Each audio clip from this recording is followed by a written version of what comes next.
So welcome everyone to the second talk of our Journey of the Heart retreat. This week, the spinning earth brought us the fall equinox and the September full moon. The full moon of the 9th month, thought to be the most beautiful. We stood in the dark in our eastward-facing kitchen, night after night, marveling at the light. If I were to name this retreat now, or maybe just this talk, it would be falling into fall, arriving exactly where you are. That's this practice, falling into this. Exactly as you are. As Dogen puts it, body and mind fallen away. Fallen away from the start. That's what this is. Dogen wrote about this process and this fallen away world in that famous passage in his essay, Genjo Koan, or Actualizing the Fundamental Point. This point. To study the way is to study the self. To study the self is to forget the self. To forget the self is to be actualized by the myriad things. When actualized by the myriad things, your body and mind, as well as the bodies and minds of others, drop away. Then finally, no trace of realization remains. And this no trace continues endlessly.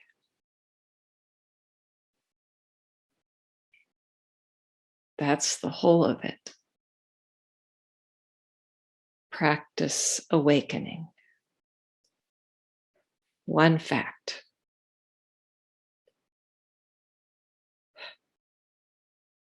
And that invitation to just this.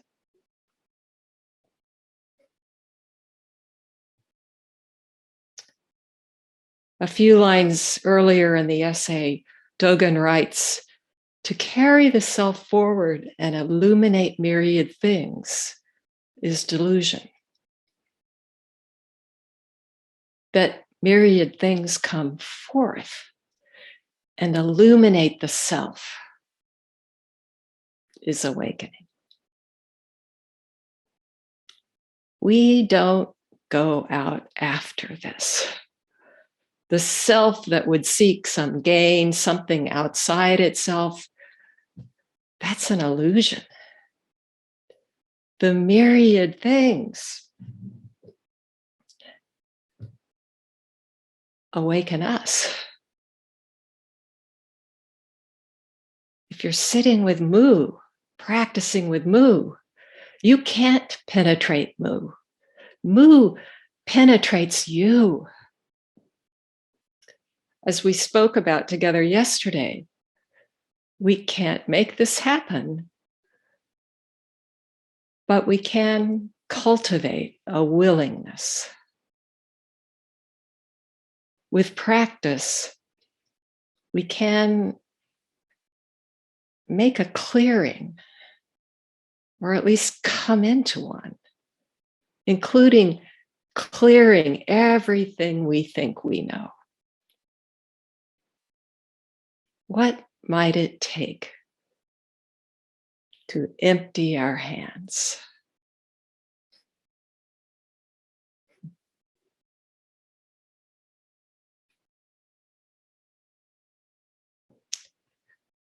As I turned toward this for today, a verse in the miscellaneous koans came to mind.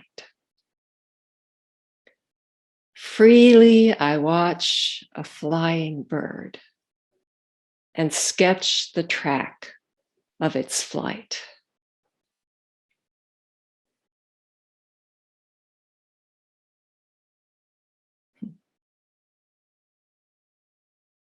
There it is.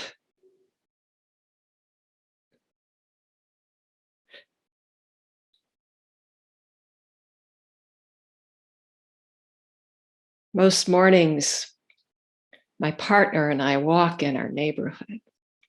It's early, about the time the birds start singing.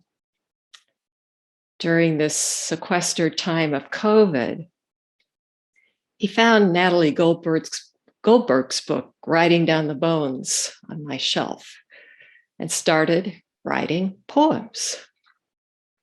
Quick stream of consciousness, all about birds. Birds talk to Scott, especially the hawks. He listens, and in these short, quirky poems, responds.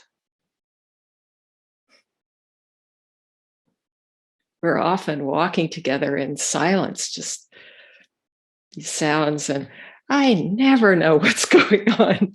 And then they show up on Facebook. So here's one from late summer that resonates with the line from the miscellaneous koans. This freely I watch a flying bird. Here's the poem. Those two, perched, piercing mid-morning with high hawk song. Is it courting or territory disputes? What a spectacle. Get a nest, right?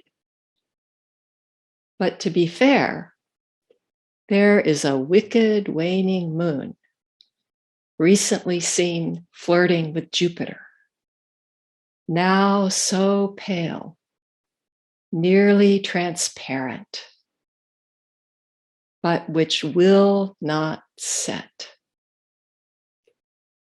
Will not set.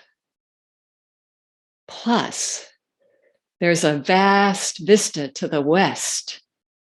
So obviously, this will take them a while.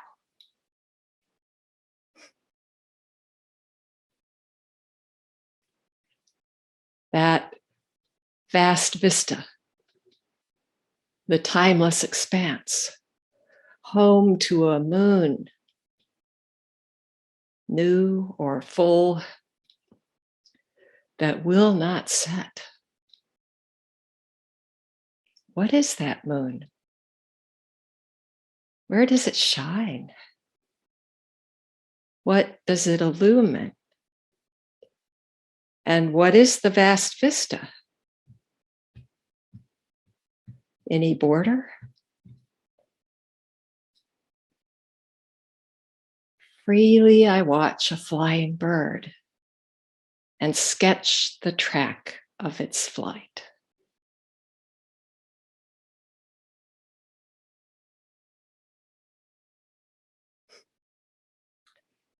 I have always thought that you had to do something to present this.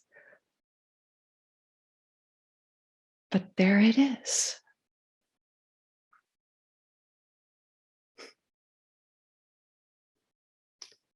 This line is by Master Secho, successor of Unmon, poet and compiler of the Blue Cliff Record, or Hekigan Roku. Secho composed it as a capping phrase to Unmon's koan, "Every day is a good day." That may be Unmon's most penetrating koan, tunneling all the way through, into the heart of human suffering and finding a joy that cannot be snuffed out. Today, I'd like to look at a case that's related to this, but differently nuanced, maybe a little more within our reach. This is case 27 in the Blue Cliff record, Unmon's complete exposure. I'll read the case. A monk asked Unmon, "How is it when the tree withers and the leaves fall?" Unmon answered, "Complete exposure of the golden wind."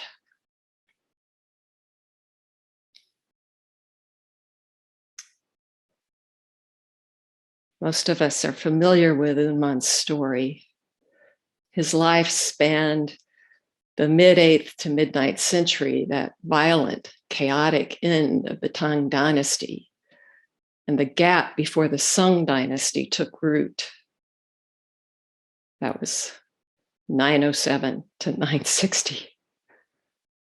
The period is fraught with incessant warfare, brutal social upheaval. It was less than a century after the An Lushan rebellion that ushered in a decade of civil war, famine, and disease so devastating that 2 out of 3 Chinese died.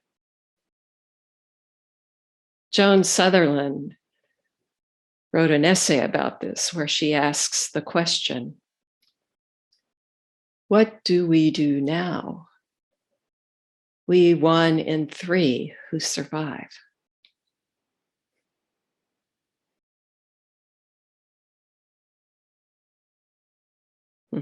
Seems like it could be current.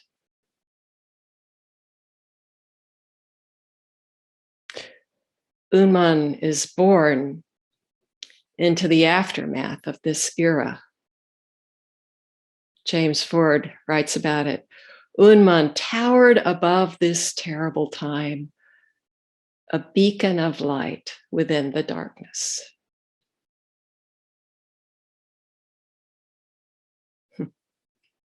That light shines in Unmon's teaching. It's shining now.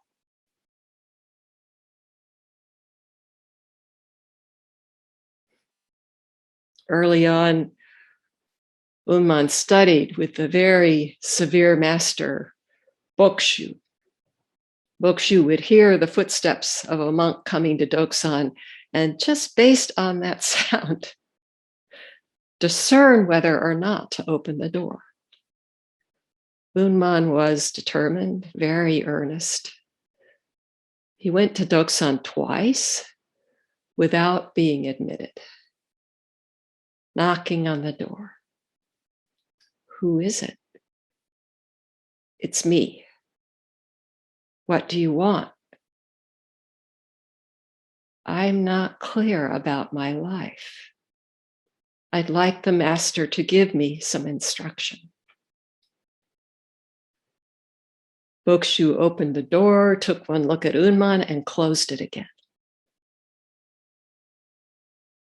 Unmon knocks on the door 3 days in a row. The 3rd time, he sticks his leg inside. Bokshu grabs him and says, "Speak, speak."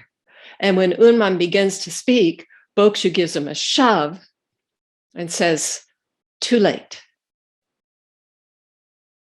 Then he slams the iron gate shut and catches Unmon's leg and breaks it.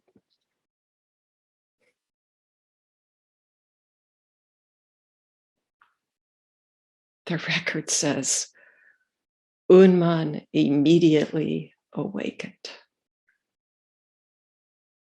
Everything shattered, gone.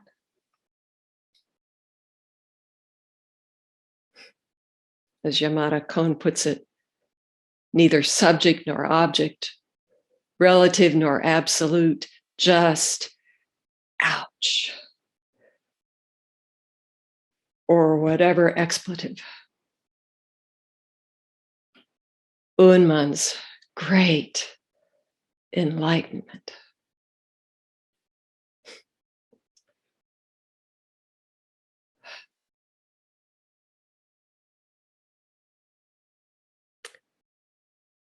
It's said that Unmon wanted nothing to do with a memorial service or posterity when he died. His remains are buried in the room where he lived. And still, the first Song Dynasty emperor honored him, Unmon, with a name that's nearly a eulogy. Zen master, great compassionate cloud, delivering truth, vast clarity.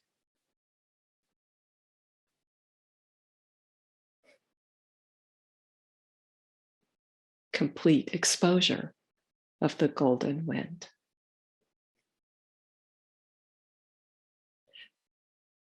Boonman appears frequently in the koan collections, 5 times, 5 cases in the Gateless Gate, and 18 in the Blue Cliff Record. He eventually became a disciple and Dharma heir of Seppo, and Secho was one of his successors. All of these connections, this web, this net.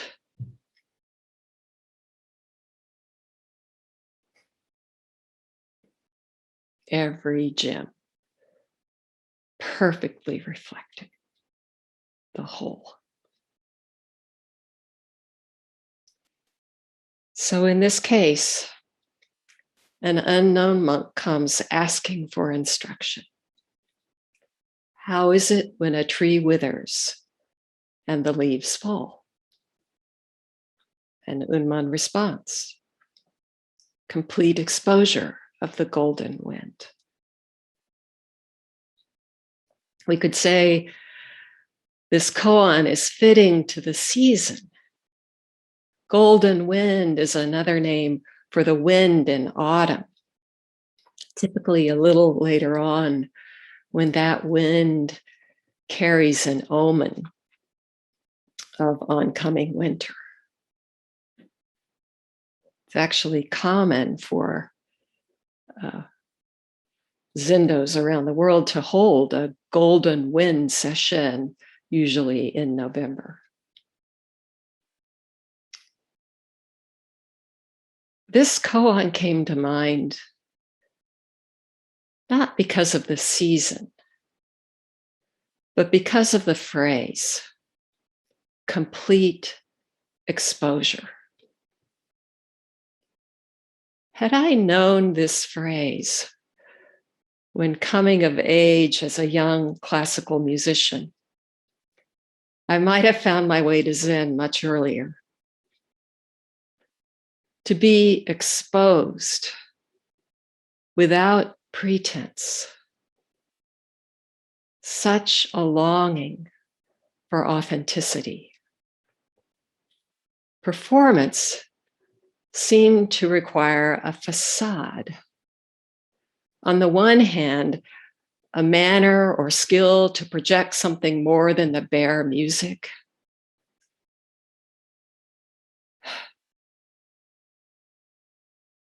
And also a defense to stand up to it. I wanted it bare, naked.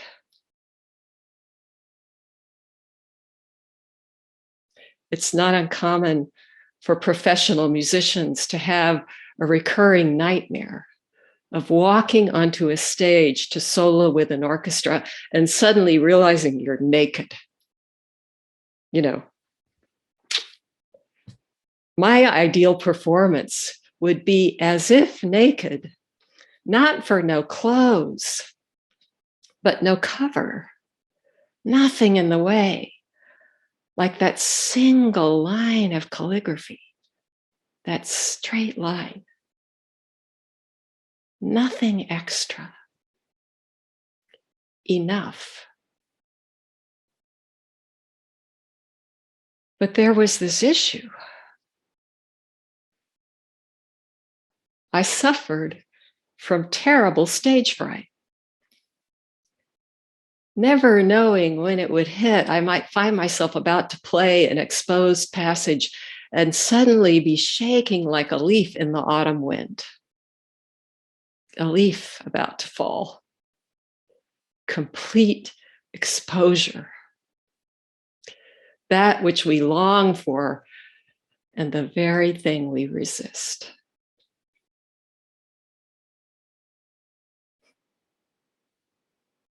Actually, this koan carries both nuances. The monk may be saying, I've done everything I can and can't go any farther. That happens with mu. When we try and finally come to the point where every conceptual approach fails. All effort runs out. The tree withers and the leaves fall. Tradition identifies this with what's called the practice level, shushohen, an essential step along the way in practice.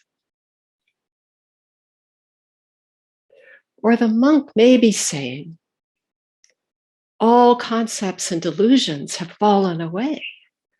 The tree is bare, my true self freely, fully exposed. That's an expression of awakening, the fallen away world. Now my practice can begin. The beauty is that either way, Unmon's answer is a perfect match. Box and lid, wave upon wave, and that third quality, often called cutting all streams asunder.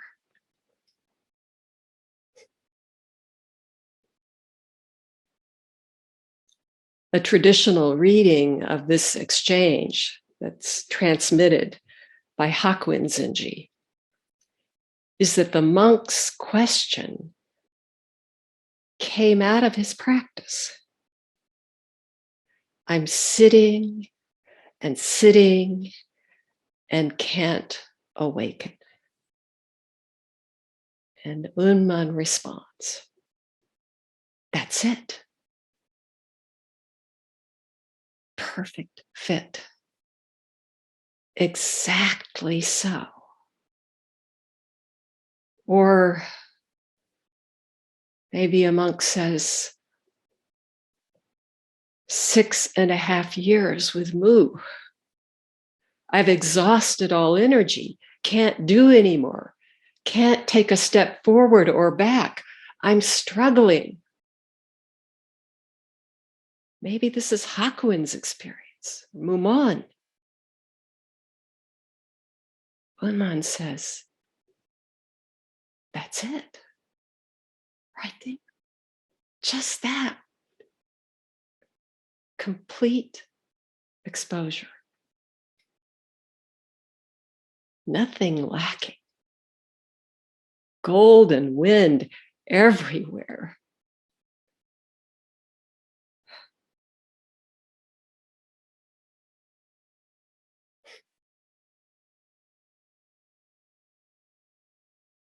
Just fall back into it. Right where you are. Just as you are. And everywhere you turn, there it is.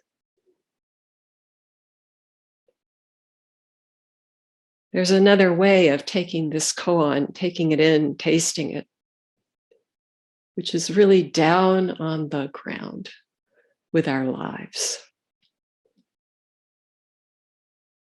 A death in the family, the loss of a job, an impasse in a relationship, COVID, new variants, the growing death toll, vaccine inequity, the political divide, and the global rise of authoritarianism, racial oppression, climate disaster, desperate mass migration, homeless, hungry, helpless.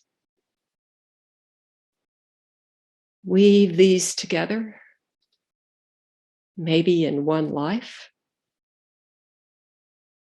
and it's an acute situation.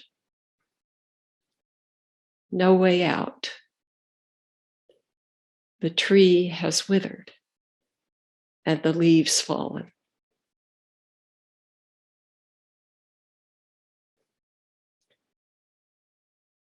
Can we possibly see that as complete exposure of the golden wind?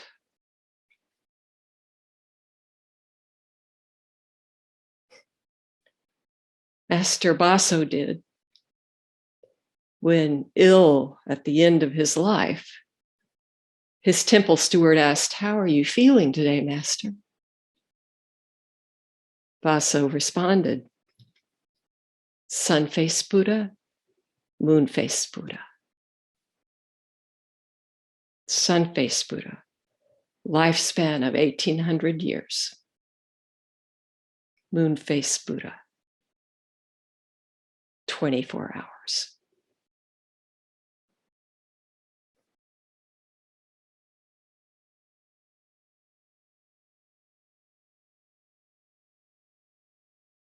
It's all right now.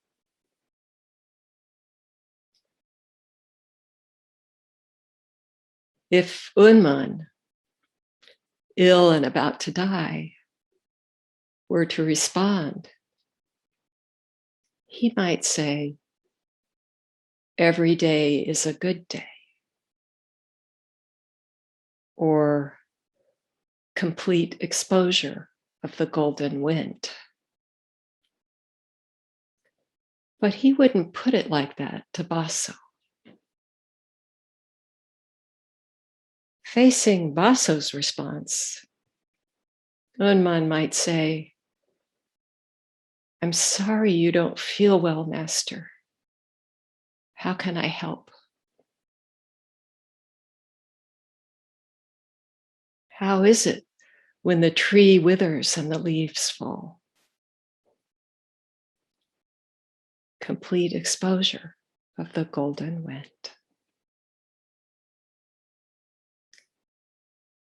However we draw near, when this koan falls on us,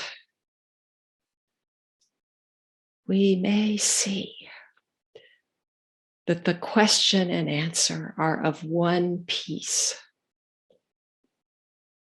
The tree withers is autumn wind. This one world, your entire body, is nothing but autumn wind coming up everywhere. This case invites us to meet this fleeting world and be at home in it. Right here. The innermost recesses of the house.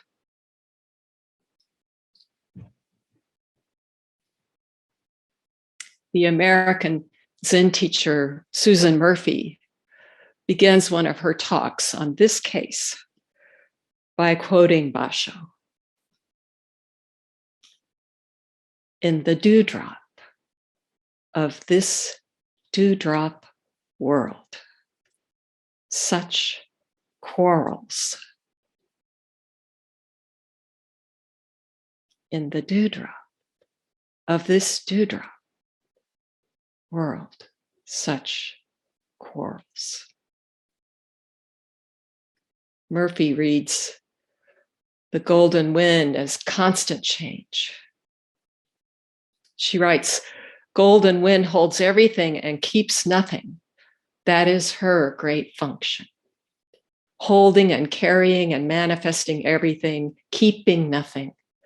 Letting golden wind breathe with us and become our heartbeat, she writes, takes a kind of dying.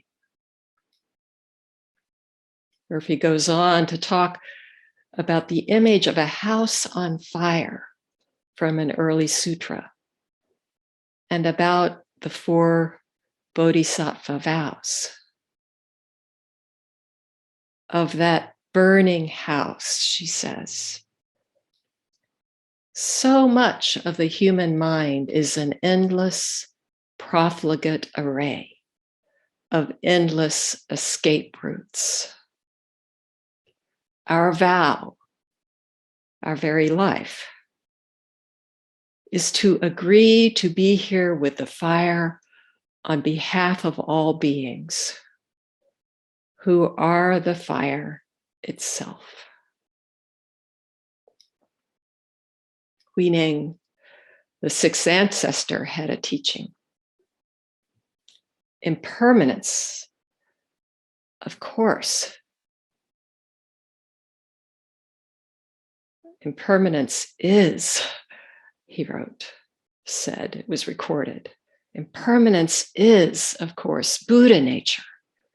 And permanence is, in fact, the mind dividing up all things into good and bad.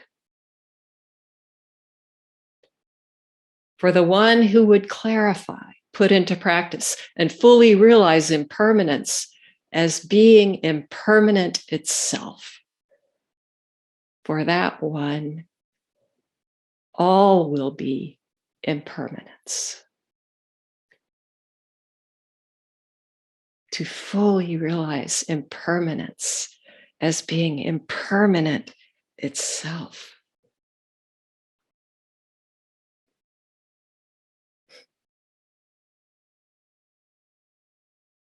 Freely I watch a flying bird.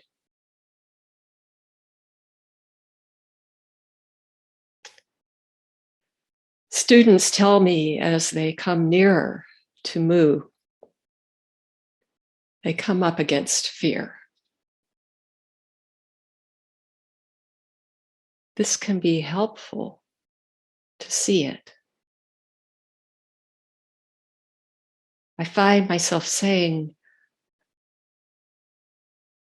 as my teacher said to me in a different context,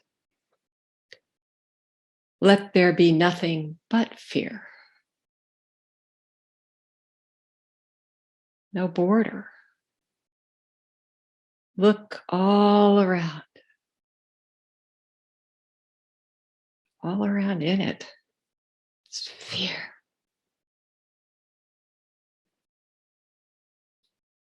What do you see?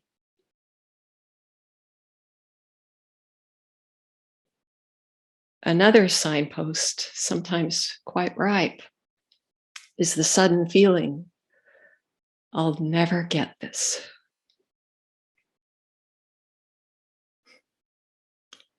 Tree withers, leaves fall.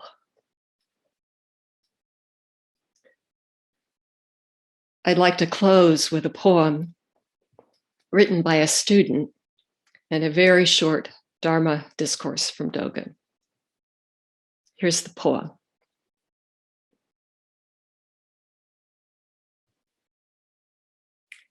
No fear. There's no key to a swinging door. Effortlessness and ease. The single leaf falls. A slow smile gently ripples across the face of the clear mountain pond.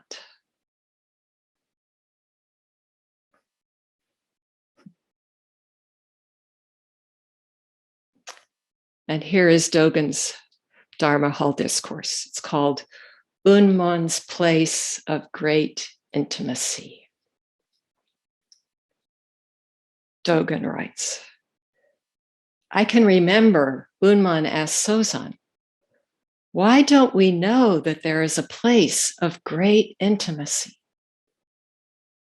Sozan said, just because it is greatly intimate, we do not know it is there. And Dogen responds, suppose this were Ehe, suppose this were me, Dogen, and someone asked me, why don't we know that there is a place of great intimacy? I would just hit their face with my whisk and ask, is this knowing or not knowing? Whack. If they tried to answer, I would hit them again with the whisk.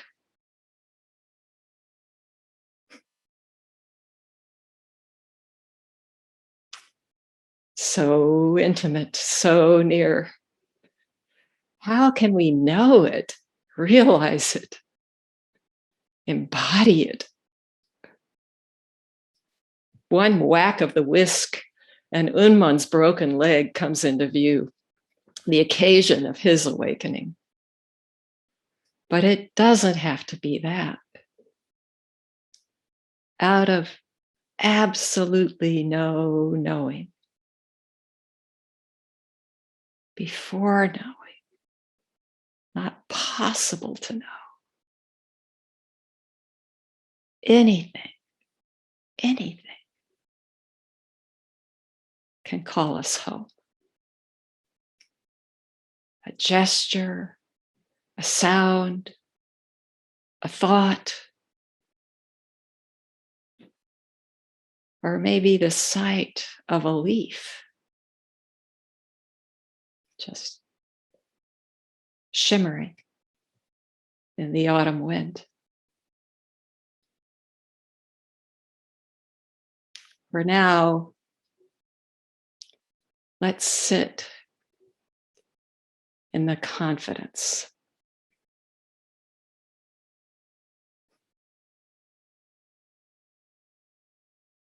that we're fully immersed, that everything we need is right here. And it's enough. Thank you. Thank you for listening. And thank you for this practice.